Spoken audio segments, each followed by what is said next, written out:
Hey everyone, hope you're having a great day.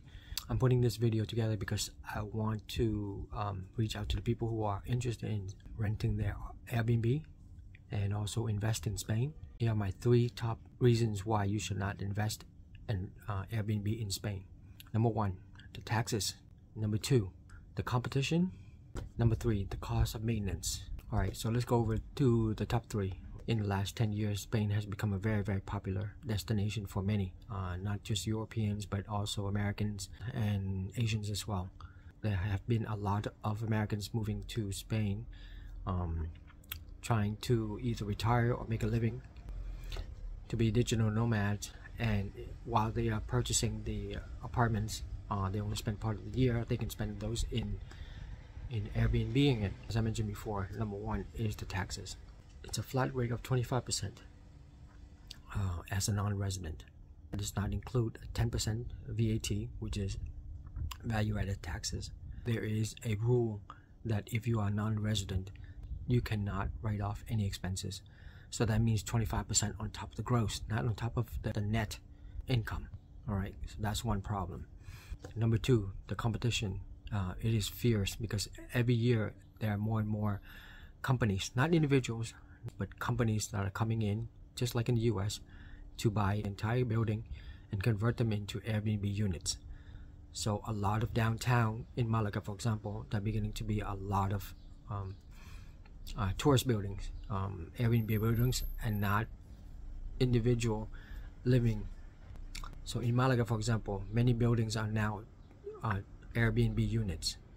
So if you can walk around, you can see that they're not individuals renting out Airbnbs anymore. So the cost is very cost effective for them because they can just hire one person and can take care of the cleaning and any emergencies for 7, 8, 9 units in the same area.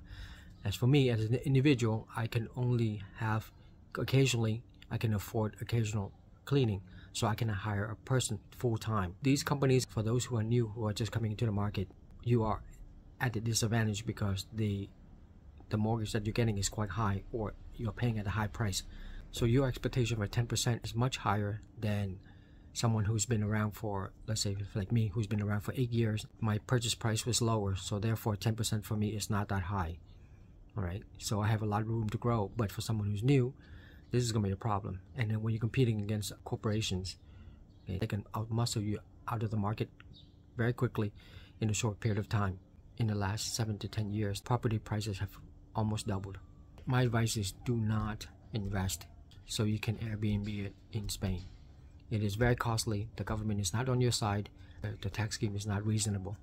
The costs and expenses will eat you up. I have been operating an Airbnb in Malaga for the last 8 years. I have about 3 apartments, and in the beginning it was great. There was a lot of competition. It's not to say that I've raised my prices. It used to be very, very inexpensive to have an Airbnb, I guess, to rent an Airbnb. All the hosts are hurting because the property prices have gone up when they purchase it. They have a high minimum in order to cover their costs to break even. So today I have my 3 apartments. I do okay, but not great as it used to be. So be warned that this is not an easy. The third reason is trying to find good help. It is very difficult because trying to find reliable people to do your cleaning, to do maintenance, it's a lot of work. You have to look for it yourself, and you have to be on top of things. If you do go with a management company, it will hurt you because they are asking nowadays. They are asking 30 to 35% commissions from every single booking. So imagine you got 30 to 35%. On top of that, you have 15% coming from booking or from Airbnb. That's almost 45% already, plus another 25% coming from the tax authorities. Okay, so you're looking almost like 65 to 70%. So you're left with 30% left. I don't know about you, but that's not a big margin anymore.